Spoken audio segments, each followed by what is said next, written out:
No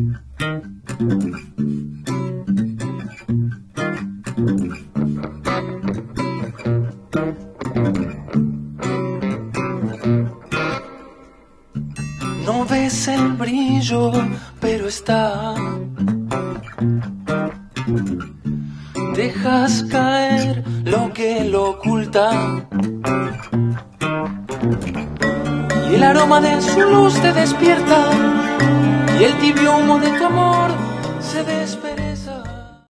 Hoy estoy acá con un músico que he tenido la suerte de conocer y acompañar parte de su trabajo y es una persona que encontró soluciones muy originales en todo lo que hace. Es un gran músico, una gran persona y vamos a escuchar aquí gran parte de su historia.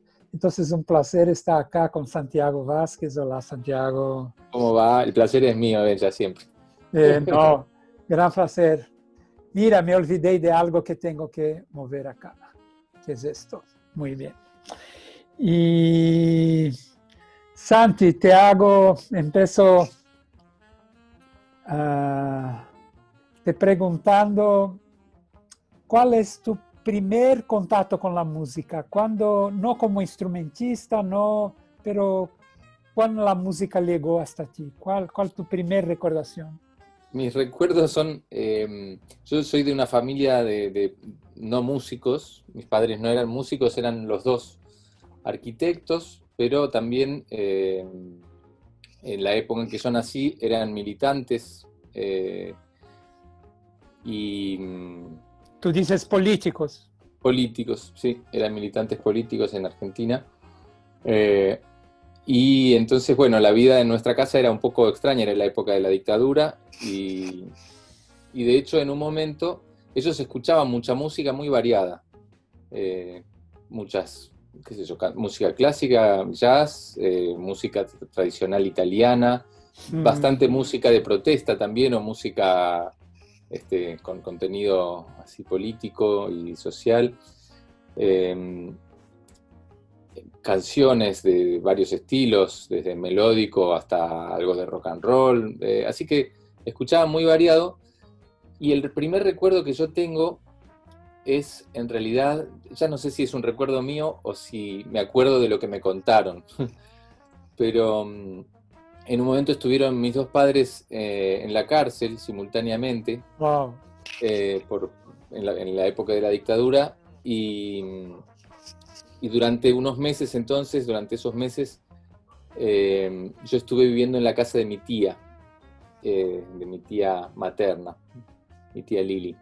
Y lo que me cuentan, y un poco tengo la sensación de acordarme que yo debía tener unos 4 años o algo así, que yo me ponía enfrente de un tocadiscos que había y yo ponía discos y me quedaba mirando así fijamente y parece que a veces no dejaba que termine el disco, que enseguida lo cambiaba y ponía otro y ponía el disco, y lo cambiaba y ponía otro, y así me la pasaba cambiando discos, que un poco interpretaron en mi familia que era que yo estaba buscando a mis padres en la música que solía escuchar con ellos, a ver si aparecían por el hecho de que esté esa música ahí, ¿no? Así que, no sé, eso en un lugar me conecta con algo en donde la música es un lugar seguro, es un lugar de bienestar para mí, ¿no? Es como Bien. un lugar que necesito, que me doy cuenta de que ahí me siento en casa. Y tal vez venga de esas épocas, no sé, de esas cosas infantiles de la música en casa, aunque no me acuerde de qué músicas exactamente escuchaban. Después fuimos exiliados en España, vivimos en España primero en Italia un año y después en España. Desde mis 4 años que nos fuimos, cumplí 5 en Italia y después ya a los 6 estaba en España y quedé ahí hasta los 11 y pico que volví a Argentina una vez que ya había vuelto la democracia. Y en España sí recuerdo, más o menos a los 7 años, que me gustaba la batería, me gustaba el instrumento, no era que me gustaba algún estilo de música en particular, sino que me gustaba mucho ver a los bateristas, ver cómo le pegaban, y no sé, me gustaba el ritmo, me gustaba el sonido de la batería. Entonces me fabricaba instrumentos, no tenía batería, me fabricaba, por un lado, baterías de objetos en la alfombra de mi casa, ponía en el piso todo tipo de cacerolas, tapas de cassettes, almohadones, guías telefónicas, cajas, todo lo que encontrara, y con unos palitos de comida china, de esos descartables que había en casa, hacía como que tocaba la batería y cantaba arriba melodías. Qué bien. Y a veces ponía guirnaldas y cosas que tenía de cumpleaños como para que fuera un escenario, una especie de producción en mi habitación. Pero en realidad no escuchaba a ningún baterista ni me interesaba ningún estilo en particular. Simplemente me gustaba hacer sonido con esas cosas, hacer ritmos y cantar melodías arriba, improvisando siempre los ritmos y las melodías. Y un poquito después tuve un grabador de cassette, de esos de periodista. Así que me grababa esas improvisaciones y a veces algunas de esas melodías se me quedaban grabadas después y se me convertían en pequeñas composiciones, ¿no? En cosas que podía volver a cantar después. Así que diría que ese fue mi primer contacto haciendo música. Cantando, bueno, sí me cuentan, esto lo he visto en muchos niños, ¿no? Pero en mi caso me cuentan que, por ejemplo, en situaciones así de encuentros políticos que había en donde yo tenía que ir simplemente porque estaba con mis padres y me llevaban a algún bar donde tenían algún encuentro que en realidad no era, digamos, un encuentro furtivo, un encuentro... Claro, no era por la música, era... No, y además eran encuentros en donde yo, por ejemplo, yo no sabía el nombre de mi padre, el apellido de mi padre. Mi apellido era el de mi madre porque mi padre estaba buscado, era prófugo en un momento de la dictadura. Entonces, yo estaba entrenado me habían entrenado de alguna manera que cuando yo estaba con ellos, si de pronto ellos llegaban a no estar, que me acercara a las personas que viera más próximas, que les pidiera ayuda, en fin, había como... entonces yo iba por las mesas de los bares, iba robándole papas fritas y hablando con la gente y cantándole, inventándole canciones, y les cantaba cosas de eso. Eso es lo que me cuentan, ¿no? Yo tengo solo unas sensaciones borrosas de eso, pero parece que era así. Así que así empezó, con el juego, con el ritmo y con la melodía y con cantar y con los sonidos de las cosas cotidianas. Y al final... Después pude estudiar música, ¿no? Más o menos a los 10 años empecé a estudiar batería, que fue gracioso. ¿En España? En España, sí. Y fue divertido porque en el colegio primario al que yo iba, la EGB se llamaba en España en esa época, ofrecieron que si había por lo menos 4 alumnos que quisieran tomar un curso sobre alguna cosa en particular, en horario extraescolar, ellos podían conseguir un profesor. Así que yo convencí a mis amigos de que todos tenían que estudiar batería. Entonces finalmente formé un grupo de 4 alumnos y trajeron a un profesor y bueno, pude empezar a estudiar batería en el colegio. ¿Y era un buen profesor? Con una goma, sí, era bueno el profesor, me enseñaba técnica, con una goma, ¿no? Yo no tenía instrumento. Claro, al cabo de pocos meses todos mis amigos se aburrieron, porque en realidad ellos no querían estudiar batería, solo los había convencido yo por algún tipo de insistencia. Entonces ellos terminaron dejando, y yo quedé solo con el pobre profesor que ya no podía decirme que no, pero seguramente no le convenía ir hasta ahí solo por un alumno. Pobrecito. Así que bueno, yo seguí tomando clases un tiempito ahí hasta que finalmente justo vinimos a Argentina otra vez a vivir con mi padre en ese primer momento. Y acá empecé a estudiar ya batería y de a poquito fui comprando mi primera batería. En realidad me la fueron... Primero mi mamá me regaló unos platillos. Mi papá me compró un pie de hi-hat, así que tenía el hi-hat en un momento y la goma. Y tenía mi hi-hat. Y estudié con eso un tiempo y después con una batería muda, ¿no? Una batería sorda con goma. Hasta que finalmente me compré mi primera batería después de un año y medio de estudiar o algo por el estilo. Me compraron mi primera batería. Así que hasta ahí, a partir de ahí yo pensaba que quería ser baterista. La verdad es que lo que yo imaginaba en mi vida era ser baterista, tocar la batería, por supuesto, a medida que fui... También estudiaba solfeo al principio en España. Cuando empecé a estudiar batería también empecé a estudiar solfeo, que me aburrió mucho porque el método era realmente muy antimusical, así rezando las notas, ¿no? Do, re, fa, mi, re, mi, sol, sol, la, todo así. Pero en Buenos Aires cuando llegué empecé a estudiar audio perceptiva y piano complementario por otro lado, así que empecé a estudiar música además de batería.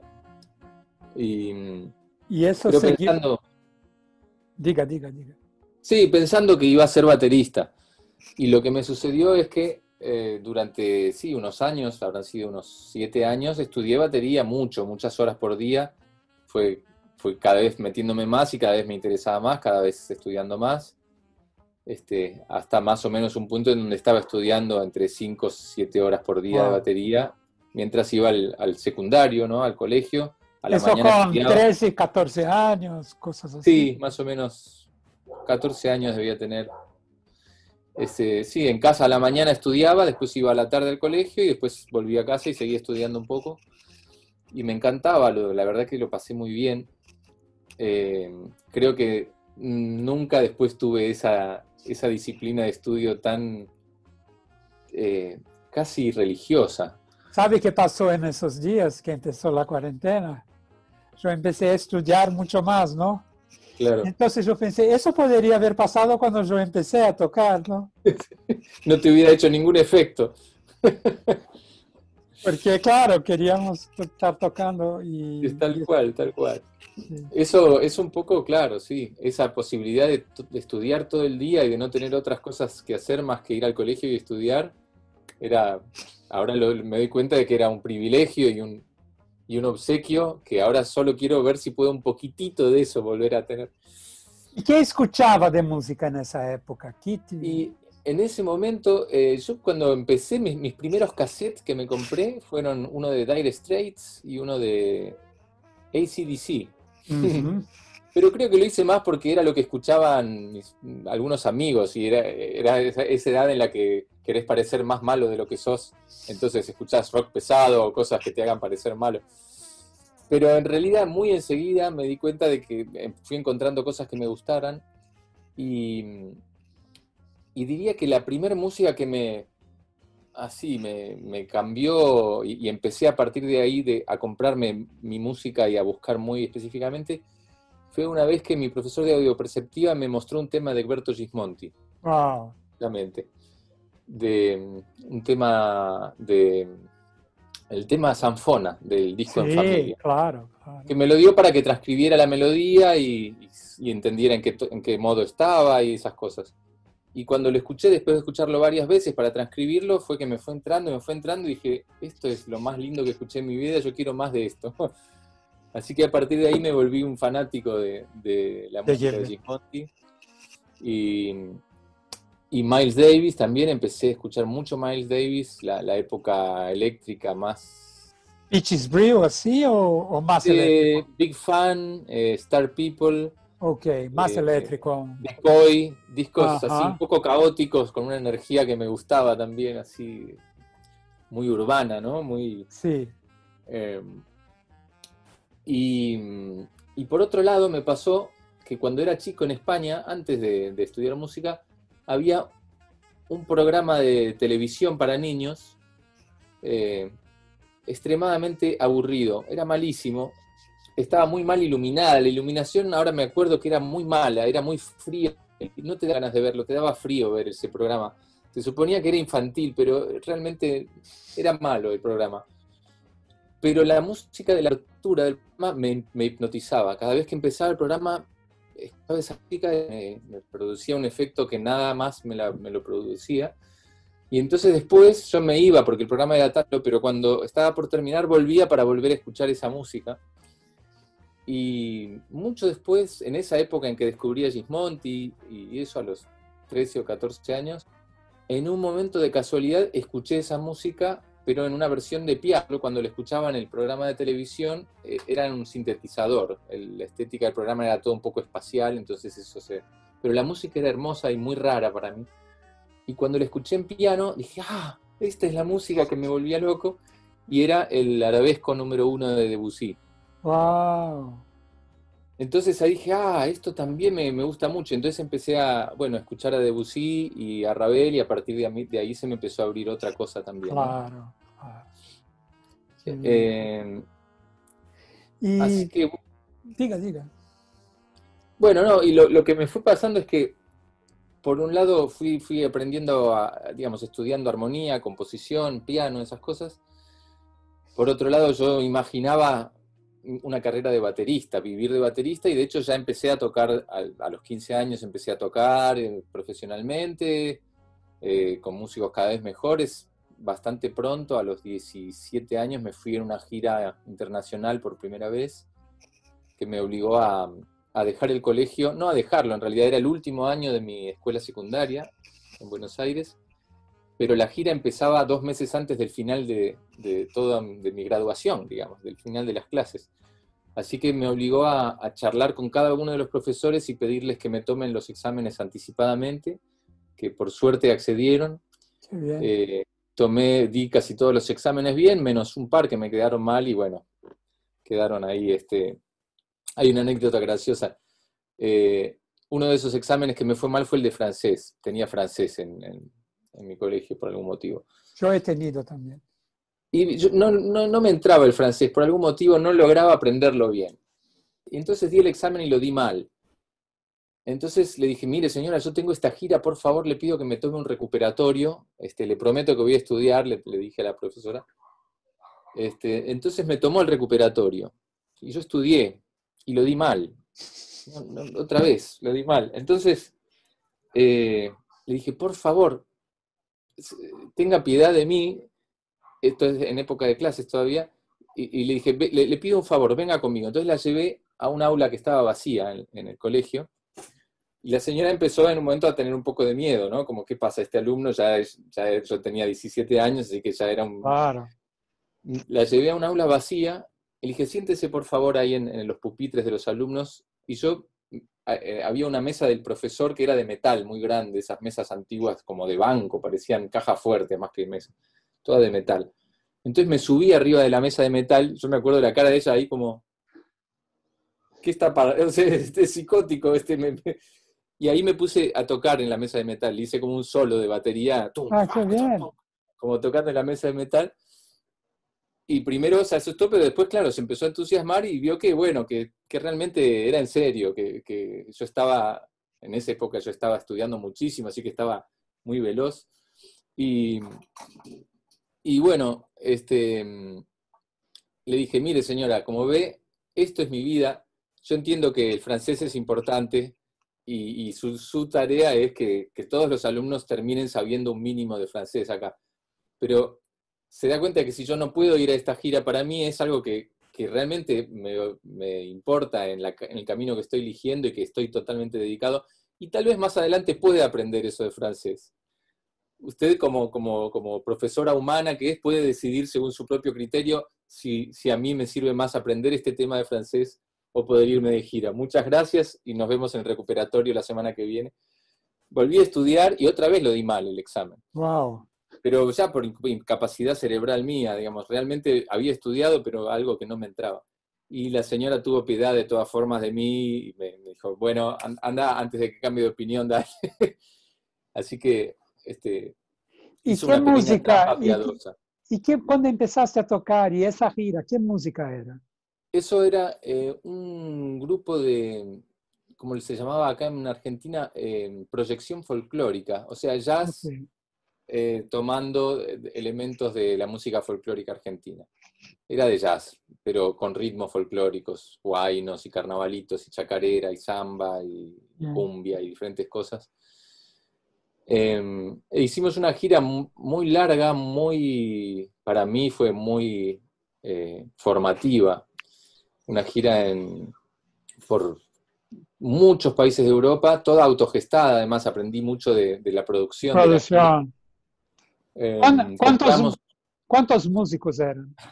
Éramos primero 5, después en la mitad de la gira el líder del grupo decidió sumar un músico más que que vino desde Argentina, así que terminamos siendo 6.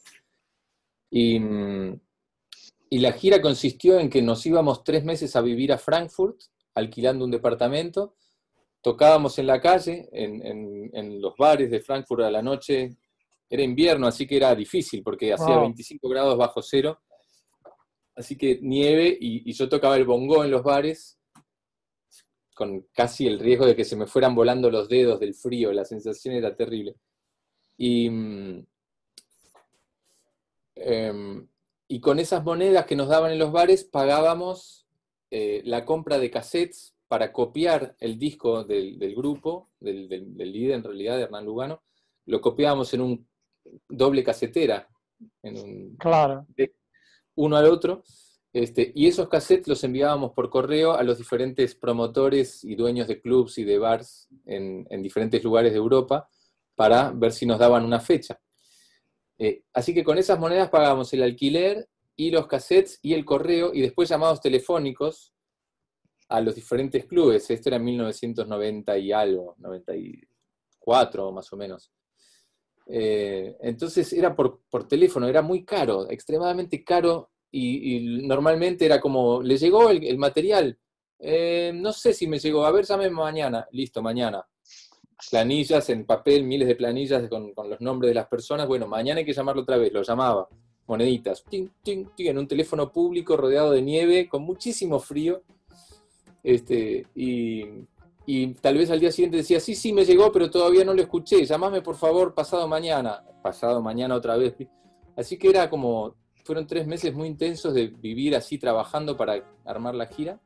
Y después fue una gira que nos llevó por muchos lugares, fue linda, efectivamente lo logramos. Económicamente fue un desastre, pero a nivel de experiencia fue maravillosa. Estuvimos en Islandia, en las Islas Feroe, en Dinamarca, en Suecia, en Francia, Alemania, Italia, Yugoslavia, que fue antes de la división de Yugoslavia.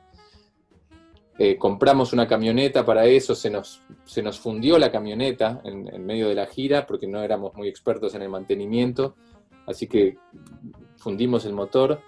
Terminamos la gira en tren, poniendo la batería por las ventanillas de los trenes, junto con cajas de vinilos. Lo que vendíamos eran vinilos, más todos los instrumentos, más toda la ropa.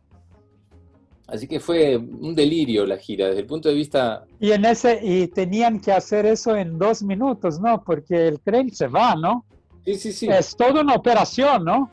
Era por la ventana del tren. Uno entraba al tren y los otros, o sea, 2 entraban al tren, abría ventana, y los otros de abajo, mandaban el bombo de la batería, cosas, o sea, muy grandes. Era una gira muy absurda, muy...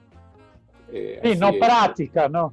No, hoy en día obviamente no haría de esa forma una gira, le pediría a la gente que consiga la batería en el lugar, pero esto era con todo puesto, era como gitanos que íbamos viajando en trenes. Y fue, sin embargo, muy divertida, muy formativa, y también me dio esa sensación de, bueno, no sé si sé hacer las cosas, pero se pueden hacer. Claro. Se puede, te pones a hacerlas y las haces. Terminó esa gira y terminó, bueno, mal en el sentido comercial y profesional, porque el grupo se disolvió por una cantidad de conflictos, porque, bueno, claramente era demasiado, no estaba pensada bien desde el punto de vista económico, y hubo otros problemas, en fin, no importa, cosas igual muy divertidas de contar, pero que van para otra. Claro. Y finalmente me quedé, todos los músicos argentinos de ese grupo se quedaron viviendo en diferentes lugares de Europa en ese viaje. El pianista se quedó, que era el líder del grupo, se quedó viviendo en Dinamarca. El saxofonista se quedó en Alemania. Nos enteramos que poco después estuvo en la cárcel en Alemania porque era cleptómano. Wow. Que era parte de los problemas que tuvimos. Imagino. Pero se quedó viviendo allá. Después el bajista y el guitarrista se quedaron viviendo en España. Y yo fui el único que volvió a Argentina, pero antes me quedé unos meses en Madrid, y ahí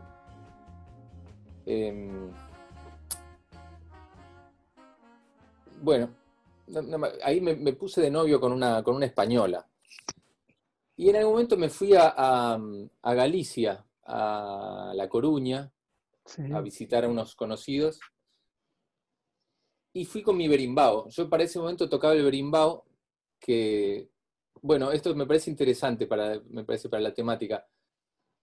Ya antes de esa gira me había empezado a pasar que estaba empezando a decaer mi interés en estudiar batería tanto tiempo por día, y sin embargo cada vez me pasaba más tiempo tocando el berimbau, que era un instrumento que, claro, vos lo conoces muy bien, pero que en Argentina no tenía, Nadie. por un lado no servía para nada más que para hacer capoeira, que tal vez había 2 o 3 centros de capoeira en Argentina y eso era todo. Eh, y tampoco era conocido y tampoco es un instrumento de una gran ductilidad, digamos. Tiene 2 notas, hace ritmo, pero siempre está la nota ahí. No podés acompañar grupos de rock, ni de jazz, ni de tango, ni de folclore, ni de canción latinoamericana, ni romántico, ni de balada, ni nada. Entonces, yo me pasaba horas tocando mi berimbau y tocando una calimba que me habían regalado y claro, mis padres que me habían pagado mis profesores hasta ese momento para que yo estudie música y me veían estudiando tantas horas por día y tan encaminado, de pronto vieron que se Saliendo por estaba la derecha. malogrando, claro, que decían, pero te pagamos tanto para que de pronto toques el berimbau todo el día, ese coso, ¿para qué sirve eso? Y yo había empezado a hacer también unos shows de música improvisada con mi compinche Alejandro Franov, que es un Ah, músico claro. muy querido y amigo y maravilloso músico. Y hacíamos unos conciertos de música, no solo música, digamos, unos conciertos de improvisación muy experimentales, ¿no? En todos los aspectos. Improvisábamos también el vestuario, la escenografía, el horario del concierto estaba un poco improvisado, porque de pronto podía extenderse horas o podía terminar a los 40 minutos, o podía uno terminar e irse y el otro quedaba en el concierto durante un tiempo más. Eh, Así que eran experiencias, bueno, de exploración para mí súper valiosas, para parte del público también, para otra parte del público eran insoportables, Claro. pero en cualquier caso, lo que sucedía ahí era que yo me sentía como en casa de todas formas en el hecho de estar improvisando, 100%, todo absolutamente era sin saber qué iba a pasar en el escenario. Los instrumentos también, ¿no? Llevábamos cosas de objetos de todo tipo y veíamos qué hacer con esos objetos ahí, hacíamos coreografías inventadas, bueno. Y, ¿Eso y cuando claro, volviste o antes de viajar? eso fue a la vuelta de esa gira. Ok. Y, y lo que me pasó en esa gira es que yo ya estaba con el berimbau muy, muy contento, tocando muchas horas por día, y entonces lo único que quería era estudiar berimbau. Eh, y me la pasaba con el arco. Entonces, en La Coruña, al final de esa gira, en un momento me puse a estudiar en la calle. Estaba paseando, yo caminaba con mi berimbau y estudiaba caminando por la ciudad en Buenos Aires y en la gira después también. Entonces, tocaba el berimbau en la calle y vino de pronto una señora con un billete, ¿no? Que me mostraba así el billete, me lo quería dar, de pesetas, no sé qué era. No, una moneda de 100 pesetas, que era mucho dinero para darle a alguien en la calle. Me quería dar 100 pesetas, era bastante. Y yo lo miraba como diciendo, yo estaba tocando, ¿viste? Como, estoy tocando, ¿no ve que no sé qué quiere con esto? Y entonces la señora, de su desesperación por no saber cómo darme dinero, encontró una bolsa de patatas fritas, una bolsa de papas fritas que estaba tirada sucia ahí en el piso. Le pareció que ese era un buen lugar y la puso ahí. Y a mí me hizo mucha gracia, me pareció chistoso. Pero después la gente vio que ahí se ponía plata, entonces empezaron a poner plata. Y bueno, terminé de estudiar y me di cuenta de que había ganado bastante plata sin Wow. siquiera haberlo intentado, Pedido. ¿no? Sí. Claro. Entonces, ese momento fue importante para mí, porque me di cuenta de que nunca me iba a morir de hambre. Mm. Con ese instrumento tan raro que nadie, o sea, que parecía no tener ninguna salida laboral, llamémosle, ya podía simplemente juntar la plata todos los días para pagarme una comida y algún lugar. Y ese fue un momento importante porque me dio mucha seguridad también. Claro. ¿no? Decir, bueno, por más mal que me vaya, yo ya puedo tocar en la calle y una platita va a haber. Y esa seguridad me permitió también hacer cosas como esto que te contaba, estos conciertos de música 100% improvisada, Claro. que por supuesto no tienen ningún tipo de, o no tenían ningún tipo de idea comercial, ni de generar, no sé, incluso ni siquiera si cobrábamos entrada, no me acuerdo. Pero creo que eso me lo posibilitó el hecho de saber que con lo que yo ya sabía hacer, yo ya podía mínimamente sobrevivir. No es que fuera esa mi intención, ¿no? Siempre fui un poco ambicioso, si se quiere, Claro. pero saber que la base ya estaba, genial. ¿Y volviste a la calle otros días después? Sí, en ese viaje de hecho empecé a ir todos los días porque estudiaba Claro. y además ganaba plata, yo estaba estudiando. Después en Argentina, en una época empezamos con este dúo, con Alejandro Franov, empezamos a tocar en la calle, no por plata primero, sino para promocionar conciertos.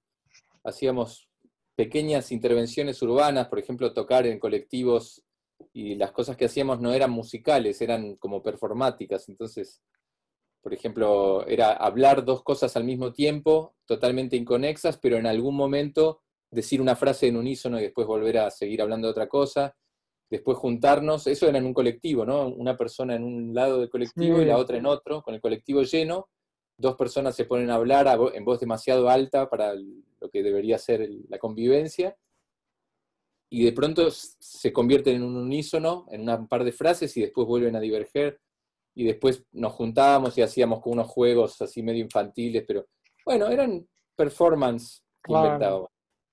Y después de eso le dábamos a la gente unos dibujos que hacíamos con información del próximo concierto. La gente pensaba que queríamos pedirles plata. Entonces hacían así, después nos íbamos, les dejábamos los dibujos que eran originales y nos íbamos. Y mirábamos por la ventana la cara de la gente que nos veían irse sin que nos podían devolver no nos habían podido devolver los dibujos, que ellos pensaban que los estábamos vendiendo, así que era toda una intención de generar quiebres más que de comerciar con eso, ¿no? Claro. Pero bueno, hicimos cosas así en la calle, algunas veces toqué también por dinero desde ahí, pero no demasiado. Lo hice esporádicamente en alguna situación.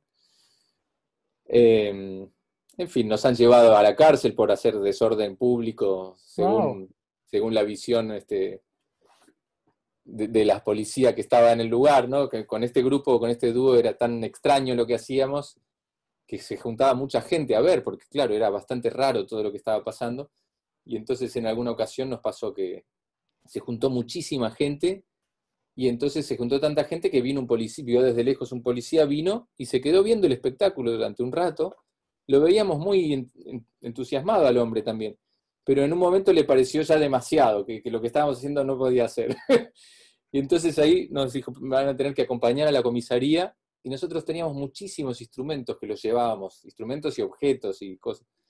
Así que le dijimos que sí, que íbamos a tener a poder acompañarlo, pero que él nos tenía que ayudar a llevar los instrumentos. Así que ahí estaba el policía lleno de instrumentos y nosotros también. Y terminamos esa noche en una comisaría, en una celda con gente que estaba ahí, pero la celda estaba vacía, era grande y tenía buena acústica. Ahí tocaron. Así que ahí tocamos, nos pusimos no teníamos las cosas que habían quedado confiscadas, pero podíamos cantar, entonces cantábamos y estábamos felices. Así que bueno, todos estos delirios asustaron un poco a mi padre, que venía pagando, ¿no? Y mi madre creo que tenía más confianza, pero en ese momento yo vivía con mi papá. Y esto, ¿no? Decir, che, y toda esta inversión que estamos haciendo y que vos decidiste no estudiar una carrera más formal como arquitectura o ingeniería o algo, sino dedicarte a la música, que es tan incierto y tan... y encima ahora te estás dedicando a hacer cosas que son un absurdo, que te llevan a la comisaría, que nadie entiende. Así que hubo un momento de cierta incertidumbre familiar respecto de mí, de para dónde me estaba yendo y de si eso podría convertirse en una fuente de sustento también. Y fueron a consultar a la profesora de francés. no, ya había pasado, ¿no? Eso.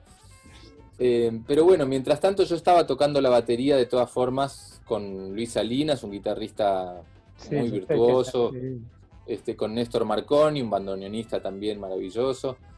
Así que bueno, por otro lado ya estaba trabajando profesionalmente con personas reconocidas que ellos podían dejarlos un poco tranquilos. Pero diría que en algún momento, eh, por recomendaciones, me llamó a tocar el Mono Fontana, un tecladista brillante para mí. Espectacular, Genio. espectacular. Gran Sí. músico, gran músico.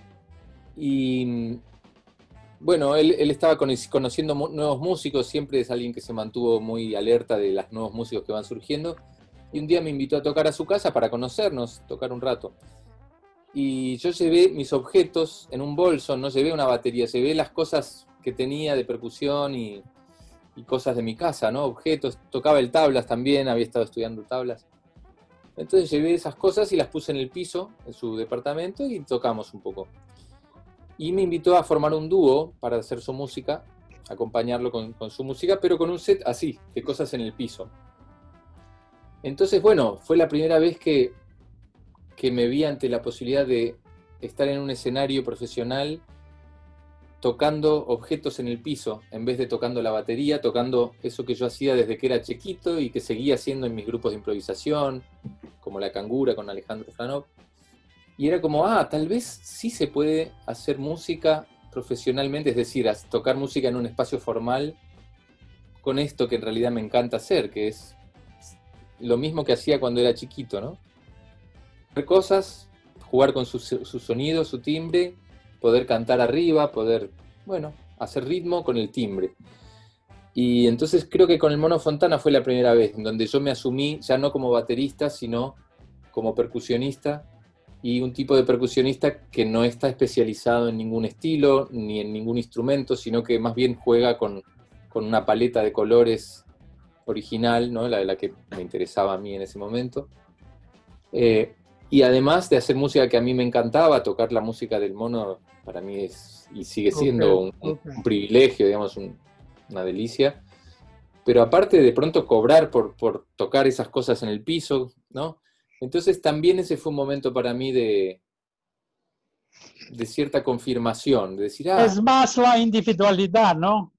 Es como, creo que hay un lugar en el mundo y también con percusión, ¿no? Donde más de qué instrumentos toca es lo que tocas, ¿no?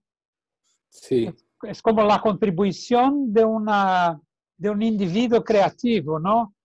Y que va a aportar algo que es un color fuerte, ¿no? Algo así, ¿no? supongo desde la comunidad de músicos, cada uno tiene algo para aportar, ¿no? Sí, Su sonido, su color, pero yo lo vivía más desde un lugar interno, simplemente como, entonces esto que me encanta hacer, que yo hago desde antes de estudiar batería, también se puede convertir en parte de mi profesión, no es solamente algo que hago en privado, lo puedo hacer en público y pueden considerar que eso es hacer música en comunidad, digamos. Eso para déjame, mí fue también una revelación. déjame decirte algo que para mí siempre fue como una pregunta y lo que tú hablas tiene mucho que ver. Lo que voy a decir no es de música, es que cuando estamos en el principio del colegio, cuando empezamos, todo es muy creativo, ¿no? Después, cuando entras en la secundaria, te ponen, no, eso se acabó, eso que era tan importante para la vida, para el desarrollo de la creatividad, se olvida total, ahora acabó. Sí, sí. Ahora vamos en un formato así como muy duro, eso que tú vas a hacer. Aquello fue una conversación muy buena, pero se acabó, se terminó. Y lo que tú has hecho es que tú has tenido una oportunidad de hacer como la conexión de lo que tú hacías. Y eso que mucha gente no puede después, que ha sido muy creativo cuando ni en la escuela y ahora se olvidó. Entonces Totalmente. me parece muy bonito eso, ¿no? De poder hacerlo. Sí, y además debo decir que creo que cuanto más avanzo, más me acerco a eso. Como si eso fuera realmente el núcleo de lo que a mí me mueve. y voy hacia ahí. Toda la vida voy hacia ese núcleo, cada vez, por supuesto, más preparado, con muchos nuevos elementos, nuevas herramientas. Pero internamente estoy yendo a ese lugar, estoy queriendo estar ahí, en contacto con ese punto. Qué bien, qué bien. Entonces, en ese momento con el Mono Fontana fue para mí la confirmación de que podía permitirme tocar todo tipo de objetos como lo hacía desde niño, puestos en el piso sin ningún orden o sin un orden stance y cosas así, sin que luzca profesional. Este soy yo y sirve para hacer música y hasta me pagan por hacerlo. Para mí fue como, wow, me pagan por ser yo. Es fantástico. Y no solo eso, sino que al músico como el Mono, a quien yo admiro profundamente, le gusta estar conmigo, con el que soy. Soy esta es la verdad. El baterista es un pequeño disfraz que me puedo poner, pero en realidad este es el que soy yo. Y ver que otros músicos podían disfrutar de estar con ese yo, para mí fue también muy, muy gratificante interiormente, ¿no? En lo profesional, por un lado, por el hecho de saber que eso era un camino a seguir explorando, Claro. y que podía tener una vinculación con el afuera y con la profesión. Y en el personal, porque me sentía reconocido de que ese soy yo y le puede servir a otros. Es así de simple. Qué bien. Y después de eso, la verdad es que cada vez me fue interesando más la composición y cada vez me fue interesando más,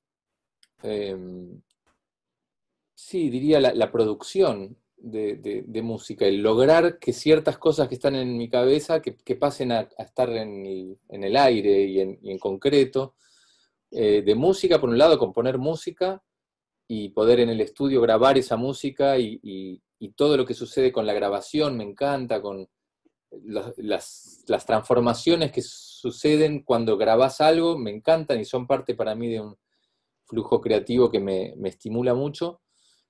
Y por otro lado, La para imagen es... grabar, Diga, ¿sí? perdón. No, Para fala. grabar esa música en el estudio, decidí estudiar dirección orquestal, porque era la forma en que sentí que podía dirigir a los músicos en el estudio para lograr que suenen como yo estaba imaginando, ¿no? Cuando quería hacer un arreglo para cuerdas o un arreglo para vientos, músicos clásicos, a veces dirigirlos puede ayudar a que entiendan cómo querés el fraseo y esas cosas. Así que estudié un poco de dirección. Y yo no pensaba ser director, solamente quería saber dirigir a los músicos para concretar la música que tenía en mente. Por otro lado, siempre improvisé, y por otro lado siempre jugué con los timbres de esta manera que vengo contando.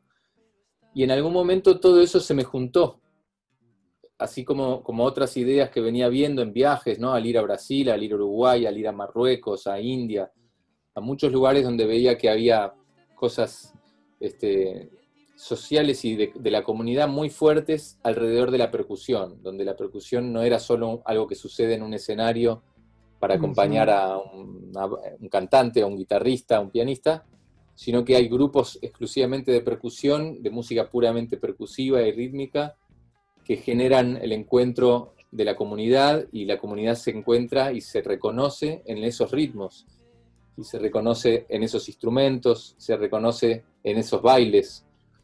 Entonces, eso fue algo que envidié siempre, debo decirlo, que mi sensación es que en Buenos Aires no existía algo así, o yo no lo conocía, y entonces siempre en mis viajes volvía un poco como diciendo, esta ciudad que no tiene tradiciones de percusión, donde pueda pasar eso. Entonces en algún momento se me juntó en la cabeza mi interés como compositor, que en mis viajes se traducía en que en vez de estudiar los instrumentos, anotaba todas las partes que hacía cada instrumento en los blocos afro, qué sé yo, en el Odumo, en Ileayé, o en las escuelas de samba, o en el candombe en Uruguay, o el Izagua, o el Gnawa en Marruecos. En cada viaje que pude hacer, me anotaba todo lo que hacía cada instrumento y trataba de entender cómo funcionaba el ensamble rítmico. Y de ahí fui sacando ideas rítmicas, conceptos personales de cómo funcionan las cosas desde el punto de vista rítmico, ¿no? ¿Qué es lo que hace que funcione tan lindo en un ritmo y tan feo en otro? ¿Por qué hay ritmos que puedes bailarlos todo el día sin parar y hay otros que no puedes bailarlos ni un momento? ¿Qué hace que eso funcione, ¿no? Desde el punto de vista de la composición. Y entonces en algún momento se me juntó todo, como la idea de poder hacer en Buenos Aires un grupo que pueda materializar el encuentro de la comunidad, que sea representativo de la comunidad, sin ser un género importado de otro país, o un ritmo extranjero, que sería imposible que la comunidad se reconozca en un ritmo que no le pertenece. Entonces pensé que una forma de pertenencia era la improvisación, que una manera de sentir pertenencia es que lo que está sucediendo esté siendo inventado en este momento por estas personas, en este lugar específico. Pero la improvisación suele ser caótica, como bien aprendí durante tanto tiempo de improvisar. Por lo menos mucho más caótica que los folclores tradicionales, que hacen que la gente se sienta identificada con algo que ya conoce. Entonces sí pensé que mediante señas, que había conocido la idea de dirigir con señas por Butch Morris un tiempo antes, sí pensé que mediante señas tal vez yo podría traducir esos conceptos de composición rítmica que fui sintetizando en mis diferentes viajes y experiencias como ritmista, convertirlos en señas y con esas señas entonces coordinar un grupo de improvisación, pero de percusión y que tenga el objetivo de ser música como si fuera tradicional, que haga música que parezca tradicional, pero es improvisada y nueva. Y bueno, ahí sí surgió un poco el lenguaje de ritmo con señas, ¿no? Que a partir de ahí también toda una parte de mi vida está en torno a esa invención. Pero creo que todo confluyó, ¿no? Mi experiencia de improvisador, de improvisar las cosas más absurdas, mi disfrute de la composición y desde cantar melodías cuando era chico improvisándolas, hasta repetirlas, hasta entender cómo funciona en diferentes folclores el ritmo, y también el disfrute de hacer música con lo que hay, de los instrumentos, y de poder improvisar con cualquier instrumento o con cualquier sonido, mejor dicho. Ahí empieza la bomba del tiempo. Y ahí empecé la bomba de tiempo, exactamente, la onda del tiempo. La bomba de tiempo, se me mezcla. Pero me parece interesante y curioso cómo elementos que al principio yo pensé que no sabía en qué dirección iban, eran intuiciones. Quería tocar el berimbau, quería tocar la calimba, quería improvisar, quería, de pronto me encontraba escribiendo como conceptos o ideas en relación a la improvisación y reglas aleatorias, o reglas que podían controlar la aleatoriedad, pero de formas específicas, que sea aleatorio, pero que sean no cualquier aleatoriedad, sino aleatoriedades específicas. Siempre me gustó la matemática y un poco los sistemas matemáticos. Y cómo todo eso de pronto fue encontrando su punto de encuentro, ¿no? Son líneas que parecían inconexas y que de pronto se juntaron en, diría, lo que fue hasta ahora la contribución por la cual más me reconocen o más genero profesión. Mi profesión, gran parte está en torno a este hallazgo, a este descubrimiento o a esta invención, que no es más que el punto de confluencia de todos esos intereses que tengo desde niño y que no sabía a dónde iban a llevar. Buenísimo. ¿Y cuando se dedicas a la bomba del tiempo, se concentra en eso? ¿Sigue haciendo otras cosas? No, siempre seguía haciendo otras cosas.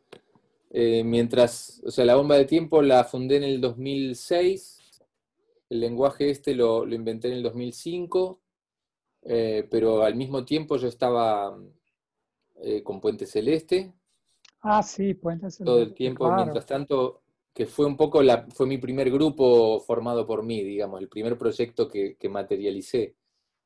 Y que el concepto de Puente Celeste era justamente esas músicas que yo grababa cuando era chico en los cassettes, tocando y cantando melodías, la verdad es que no se parecían a la música que yo escuchaba, no se parecían a Dire Straits, después no se parecían a Egberto Gismonti, no se parecían a nada de lo que a mí me gustaba, y sin embargo me salían así.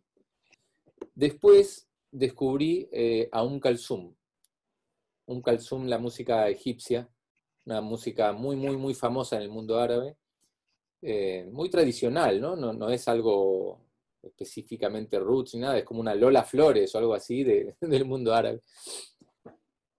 Pero esas melodías se me conectaron, dije, esto se parece, o mejor dicho, esas improvisaciones mías melódicas se parecen más a esto que a la música que yo escuchaba.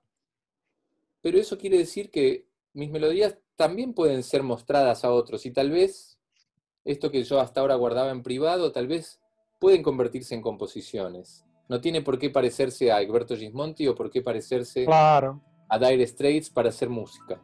Yo puedo hacer música como quiera.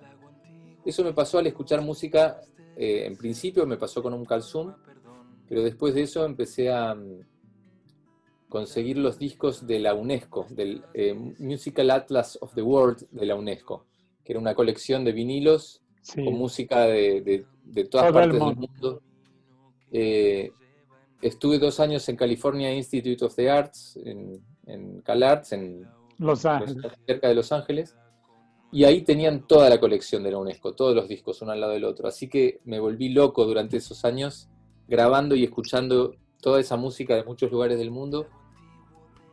Y la sensación para mí es que esa música, más allá de que me guste o no me guste, me dio el permiso de considerar cualquier intuición musical como posible y verdadera. Dejar que cualquier intuición musical que tuviera no sea rechazada por no cumplir los estándares de lo que es la música de mi lugar o de mi tiempo. Esto tal vez acá no sirve, pero para los pigmeos tal vez sea música, porque la música que ellos hacen no la escucho en la radio acá, nunca está. Y para mí es música. Y es increíble, la música de los pigmeos es increíble, claro. Entonces, eso de escuchar música de muchos lugares del mundo, de muchas tradiciones tan distintas, lo que me hizo fue darme permiso para hacer la música que sea sin ningún rótulo, sin tener que ponerle un nombre. Y entonces cuando volví de ese viaje fue el momento en que quise armar mi primer proyecto, en el cual el concepto generador del proyecto era justamente un grupo en el cual poder hacer música que no tenga ningún rótulo, que pueda hacer lo que realmente fluye de cada músico, el tipo de composición, que no importe si se parece o no se parece a nada. Sí, que sea orgánico, que sea real, que sea música genuina, que brota de verdad, que no sea artificiosa. Y un poco ese fue el germen de Puente Celeste, ¿no? Como el proyecto Puente Celeste nació con esa idea. Después fue cambiando de músicos hasta que se convirtió en un grupo de personas y músicos particulares que tiene ese color. Pero siempre la idea fue esta, ¿no? De que no importe el estilo, de que no estábamos buscando fusionar estilos, ni tampoco mantener estilos libres de otros. Simplemente música.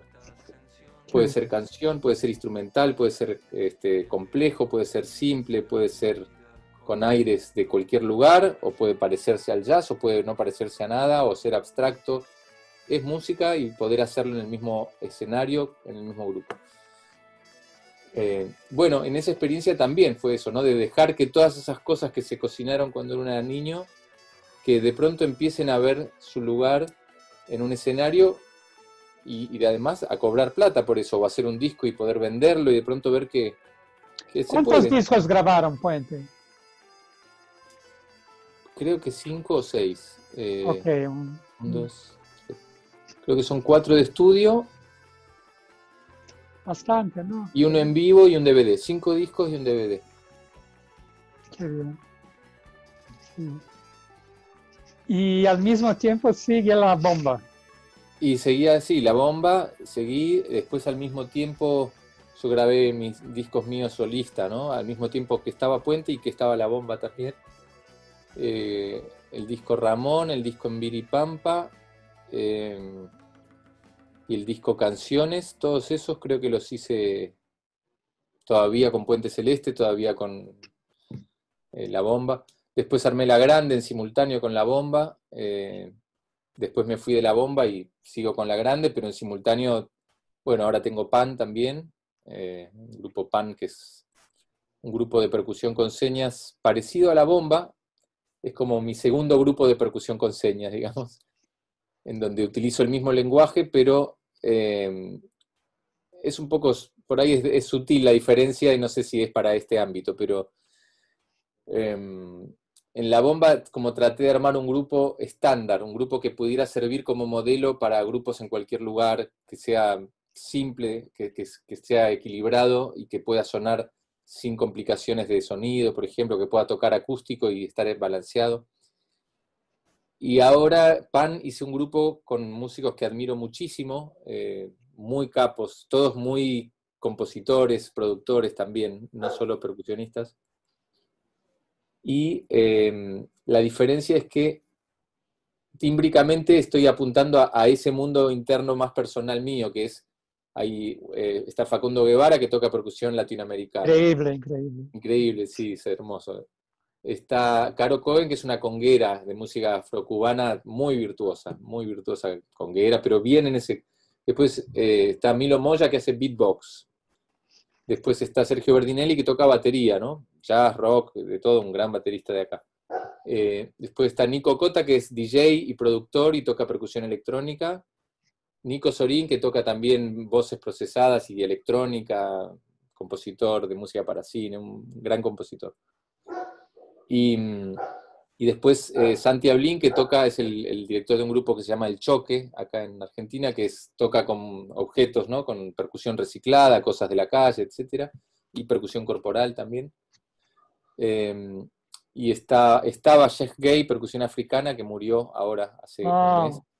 Así que quedamos todos así como... Imagino. Una muerte muy súbita, muy... Entonces, todos esos... Y Gonzalo Arévalo, que toca percusión árabe. Entonces, todos esos colores de percusión que a mí personalmente me interesaron y que exploré en diferentes momentos, están representados ahora en un grupo con una riqueza tímbrica distinta a la bomba. La bomba es más de cueros, tiene un color más específico, y esto es mucho más claro, pan tímbrico, ¿no? Por eso se llama PAN también el grupo. Qué bien. Diga. No, y estoy haciendo varias cosas más al mismo tiempo, que no son de música en vivo, pero estoy dirigiendo unos 12 proyectos a la vez, entonces Wow. me doy cuenta de que, claro, todo eso fue ramificándose y derivando. Habla un poco de La Grande. Habla un poco de La Grande. Y La Grande es un grupo que, mira, también lo inicié persiguiendo algo de mi percepción musical infantil, que es que siempre quise hacer una música a la que yo llamaba la música de los sueños, que es esa música que escuchamos cuando estamos a punto de quedarnos dormidos en el limbo ese, en esa zona intermedia. A mí me ha pasado mucho de estar a punto de quedarme dormido y escuchar música, ¿no? Como soñar música, pero una música que incluye también los sonidos de la calle, de donde estoy, incluye las voces, incluye instrumentos, como si fuera música de orquesta, pero que también puede tener ritmo y puede tener electrónica, y de pronto están las voces y los sonidos de los coches que pasan, y todo está incluido. Y siempre intento ir hacia ahí, llegar a esa música, a que la realidad misma sea escuchada como música, por mí y por otras personas, ¿no? Poder brindar esa experiencia. Y me pasó leyendo a un escritor, a Juan José Saer, un escritor fabuloso, así argentino, que ya falleció. No sé si estará traducido al portugués, seguramente sí, porque es como un Borges. Okay. Tiene algunas cosas muy, muy, muy así importantes. Y en su escritura a veces él mezcla la historia que está narrando, que muchas veces es muy difusa, no se llega a entender bien la historia, es más un cúmulo de sensaciones que va escribiendo, que van definiendo una historia, pero entre brumas siempre. La historia no se termina de entender mucho. Y en medio de esa historia de pronto habla de una observación, de que ve una mosca. Y entonces de pronto te lleva al comienzo del universo y cómo esas moscas fueron creadas y el Big Bang, y después vuelve rápidamente ¿no? Como que pone un zoom en algo histórico de hace millones de años y de pronto vuelve a la realidad de la mosca y después te describe el sonido de la mosca y entonces empieza a escribir bzz, puk, puk, bzz, puk, puk, bzz, y tal vez hay una página entera llena de sonido o del olor, tiene algo con los aromas, saber también que te describe un aroma y entonces estás leyendo el aroma a veces más que una historia. Qué bien. Y esa libertad que tiene él de poder navegar entre planos muy distintos de la percepción. La narrativa, la palabra, el sonido de la palabra, el sonido de las cosas, el aroma, la filosofía, la historia, se va a lo más enorme del universo, de pronto vuelve a lo más minúsculo, de pronto vuelve a la historia. Todo eso para mí se asemeja a esta música de los sueños que yo quería hacer. Esa sería como la escritura de los sueños, la que él logró, me parece. Y entonces él tiene un libro que se llama La Grande, una novela. Ok. Y siempre quise poder hacer esto con un grupo en vivo, mezclar pedazos de temas sin que tengan que ser, termina un tema, empieza el otro tema, sino que haya fragmentos que puedan convivir en simultáneo. Lo intenté en muchos proyectos antes de diferentes maneras, y después de la bomba y de ver que funcionaba el sistema de señas y de lo que podía lograr con eso, me pareció que podía intentar hacer esa música trabajando con señas y con composiciones, todo combinado, ¿no? Así que así fue que el nacimiento de La Grande, una banda de música para bailar, para el cuerpo, pero que se permita combinar cualquier cosa, muchos temas simultáneamente, improvisación y composición, y varias composiciones en simultáneo, de manera que con La Grande yo le pido, por ejemplo, a los vientistas que toquen la melodía de un tema, y le pido al bajista que toque, qué sé yo, los bajos de la parte B de otro tema, en simultáneo, que tal vez está en otra tonalidad. Y al mismo tiempo esto viene de una improvisación en otro compás, así que de pronto estamos tocando música que tiene varios compases en simultáneo, diferentes tonalidades, y al mismo tiempo es música para bailar, es música, no es música experimental para elites, ¿no? Es música para disfrutar bailando. Yo estuve, ¿no? Creo que en dos de La Grande. Y a mí me encantó ver cómo el público es joven, ¿no? Es Sí. Y que estaba lenísimo y que la gente disfrutaba muchísimo y mucha gente, ¿no? Era algo Sí. casi pop, así con música, con mucha información. Muy bien. Sí. Me encantó. Y la gente ya fue de a poco, fue afinándose con la propuesta, y entonces la gente va y ya está preparada a la incertidumbre, ya saben que va a ser para bailar, eso sin duda está, porque es un poco lo que hace que la gente pueda ir a ese lugar a disfrutarlo, pero que la música puede ser por momentos caótica, por momentos súper estructurada, por momentos, bueno, esos, ¿no? Que podemos permitirnos jugar libremente con todas las influencias que tenemos. Qué bien. Así que La Grande, bueno, ahora por supuesto en la cuarentena paramos, pero toca todos los martes, y venía muy bien, venía siendo como un espacio importante para mí de desarrollo. Después la verdad es que, bueno, siempre hice canciones también, ¿no? Con la guitarra, o música de Envira, o bueno, qué sé yo, produzco, me gusta el estudio, me gusta estar rodeado de mis cosas acá y jugar, ¿no? Poder seguir jugando con eso, pero ahora ya con más conocimiento y dejándolo plasmado en una grabación.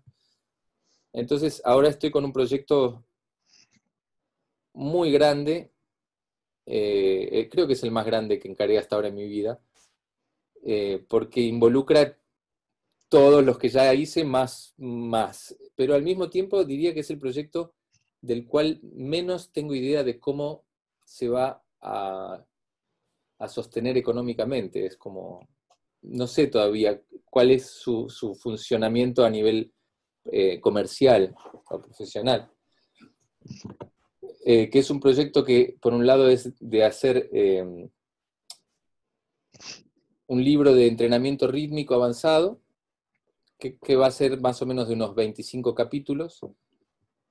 Cada capítulo es un concepto rítmico, ¿no? Por ejemplo, desplazamientos rítmicos, por ejemplo, polirritmia, modulación rítmica, diferentes conceptos rítmicos que muchos de ellos ya existen, son universales, conocidos, pero sobre los cuales tengo un enfoque que me parece que vale la pena compartir, o un método, una forma de ordenar ese concepto, o una ejercitación que permite a cualquier persona asimilar ese concepto, o en algunos casos una teoría nueva, una teoría, una forma de analizar o de entender ese concepto que sí, que es un invento mío y que entonces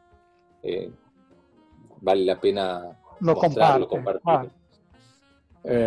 Entonces mi idea es, el proyecto este en el que estoy, es por un lado, ese libro son unos 25 capítulos que los voy a ir sacando de a uno, no voy a esperar a que esté todo completo porque es muy grande.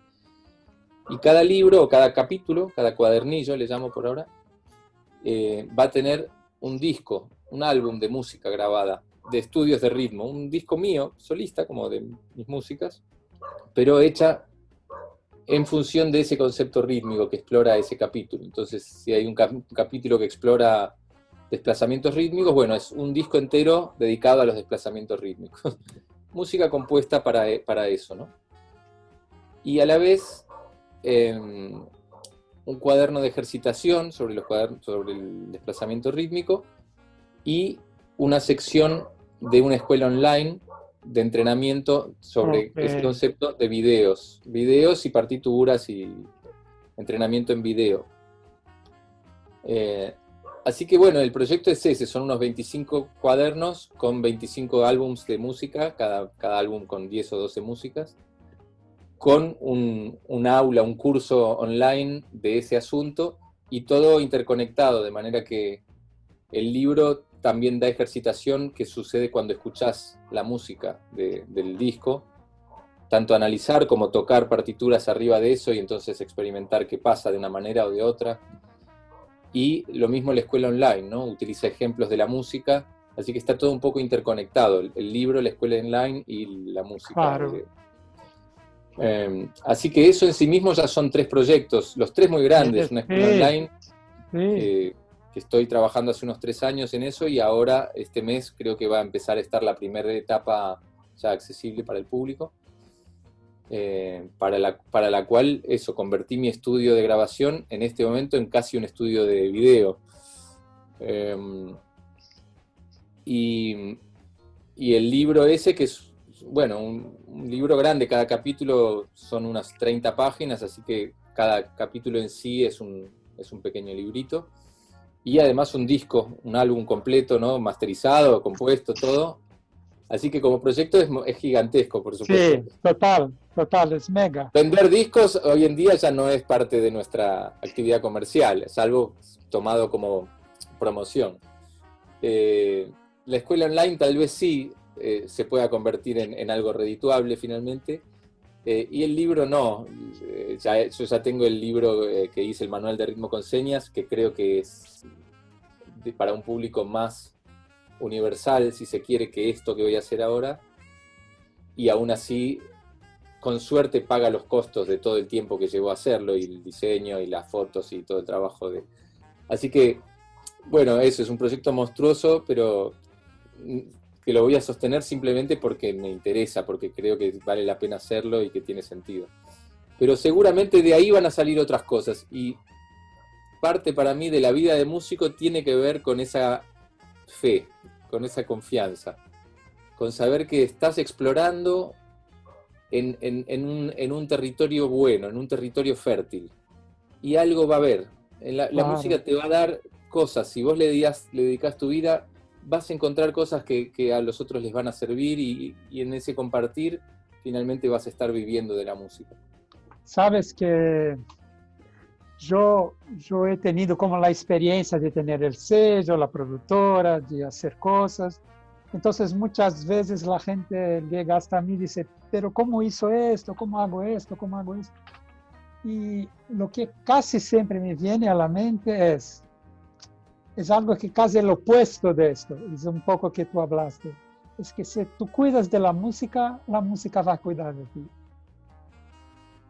Hay un imponderable ahí, hay algo que es casi del territorio del mágico, ¿no? Sí. Pero así que hacemos todo lo que podemos hacer, ¿no? Producimos, intentamos hacer de la mejor manera, pero hay algo que es el universo de la música. Entonces es casi como la aproximación de dos cosas, ¿no? De dos universos, ¿no? Eso que lo pone en movimiento, ¿no? Y que uno se siente bien, ¿no? No se siente que está en conexión con lo que uno quería hacer, ¿no? Sí, es esto. Sí. Y aparte de, bueno, yo creo que esto que vos decías al principio de que un médico va a ser mejor médico si ama la medicina y va a ser peor médico si ama la música. Y un músico va a ser buen músico si ama la música y bueno, y es así de simple en un lugar. Claro, claro, lo es. Y de ese amor surgen cosas que ni siquiera sabemos hoy que van a surgir, pero surgen justamente de que estás entregando tu vida a algo que amás, que te da placer y que vas a dedicarle, por ese mismo motivo tenés la fuerza para dedicarle siempre más y de no abandonar nunca. Y en esa convicción o en esa permanencia, llamémosle, que solo es posible cuando amás algo realmente, en esa permanencia es donde aparecen realmente las cosas únicas, las cosas valiosas, ¿no? Cuando permaneces más allá de donde todos se rindieron, entonces llegás al lugar que nadie conoció. Sí. Y entonces tenés algo para compartir. Total, total. Y eso no es posible llegar ahí si no tenés una fe muy profunda, un amor o una convicción real, que no se puede trucar. Sí, es esto. Muchas gracias, Santiago. Muchas gracias a vos, Bella. No, otro día quiero hacerte yo a vos la entrevista, me interesa. ¿Vos vas a hablar? ¿Vas a ser uno de los entrevistados? No sé, no pensé en esto. Estaría bueno, ¿eh? Está bien. Que vos te hagas las preguntas a vos, así te pones enfrente y contestás. A ver. ¿Viste ese de Leo Maslía? No. Hay una creo que es un cuento, o tal vez lo leí y era simplemente una promoción que hizo de un espectáculo, que él entrevistándose a sí mismo, como Leo Maslía entrevista a Leo Maslía, y le hacía preguntas difíciles, y él contestaba, ¿no? Como aguerrido también, en forma como, ¡hey! Cuidado. ¡Qué bien! Es genial, es genial. Tú sabes que hablé con Hugo en esas entrevistas. Con Hugo Fattoruso.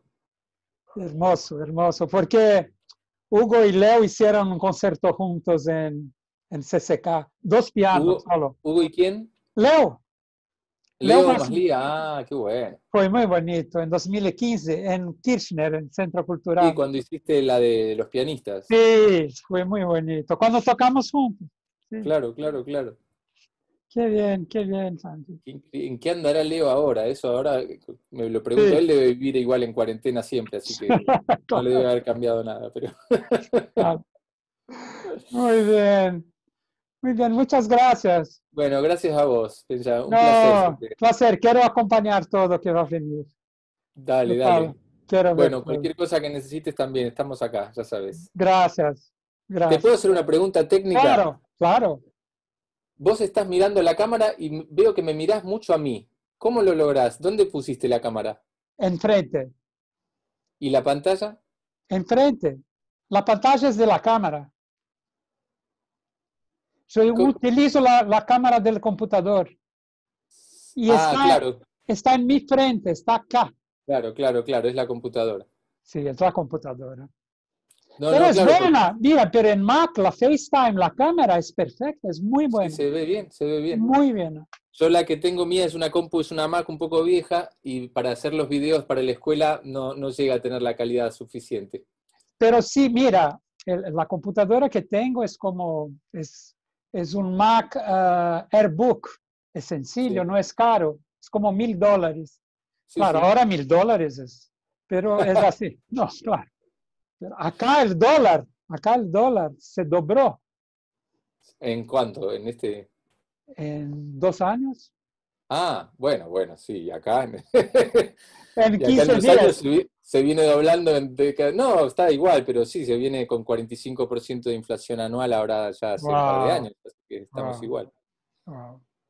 Y ahora el dólar blue se dobló en los últimos 3 semanas. Wow.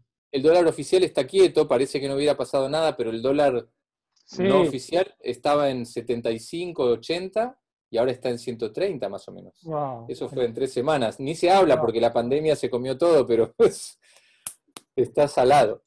Wow. Muy bien. Este, bueno, Benja, te agradezco un montón. Te agradezco. Chao, Sánchez. Hasta Ah, pronto. Quiero hasta ver después ahí pronto. las entrevistas a todos. Sí, sí. Chao. Chau, Chao. chau.